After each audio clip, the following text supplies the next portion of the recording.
ജോസ് തെറ്റേലിന്റെ അഭിപ്രായം ജോസ് തെറ്റേൽ വൈകാതെ ചാനലുകാരെ അറിയിക്കുന്നതാണ്.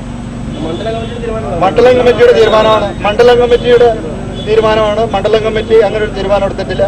ഇവിടെ ജോസ് തെറ്റേൽ സ്വതന്ത്രമായിട്ട് മത്സരിക്കണം എന്നുള്ളൊരു അഭിപ്രായം മറ്റ് മണ്ഡലം കമ്മിറ്റി തീരുമാനിച്ചിട്ടില്ല.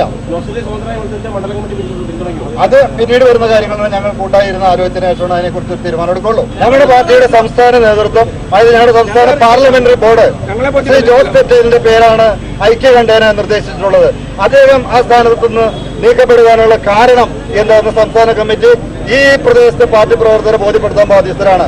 അത് ബോധ്യപ്പെടുത്തിയതിനു ശേഷം അവർക്ക് ബോധ്യപ്പെട്ട തീരുമാനം നിങ്ങളെ പാർട്ടിയുടെ സംസ്ഥാന ഭാരവാഹികളെ അറിയിക്കും.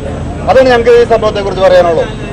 അതിന് സംസ്ഥാന വർക്കിംഗ് പ്രസിഡന്റ് കൂടിയായ ശ്രീ ജോസ് തെറ്റേലിനാണ് നീക്കം ചെയ്തിരിക്കുന്നത്. അതിന് സംസ്ഥാന നേതൃത്വത്തിന്റെ അറിവോടുകൂടിയാണോ അല്ലയോ എന്ന് ഞങ്ങളുടെ പാർട്ടി പ്രവർത്തകർക്ക് അറിയില്ല. അതിനുള്ള ശക്തിയായ പ്രതിഷേധം ഏർപ്പെടുത്തുകയാണ് ഞങ്ങൾ ജില്ലയിലും സംസ്ഥാനത്തും പോയ പേരുകൾ 2 പേരുകളുണ്ട്. പിന്നീട് പേരുമുണ്ട്. അങ്കമാലി നിയോജക മണ്ഡലം കമ്മിറ്റി ഐക്യകണ്ഠേന ശ്രീ ജോസ് തെറ്റേലിന്റെ പേരാണെന്ന് വെച്ചിട്ടുള്ളത്. ജോസ് തെറ്റേൽ മത്സരിക്കാൻ സന്നദ്ധനല്ല എങ്കിൽ മാത്രമാണ് ശ്രീ ബെന്നി മുഞ്ഞേലിയെ പരിഗണിക്കേണ്ടതുള്ളൂ. ജോസ് തെറ്റേൽ മത്സരിക്കാൻ സന്നദ്ധനല്ല എന്ന് ഒരിക്കലും പ്രഖ്യാപിച്ചിട്ടില്ല. ആ ഒരു സാഹചര്യത്തിലാണ് ഞങ്ങൾ ഈ പ്രതിഷേധം അറിയിക്കുന്നത്.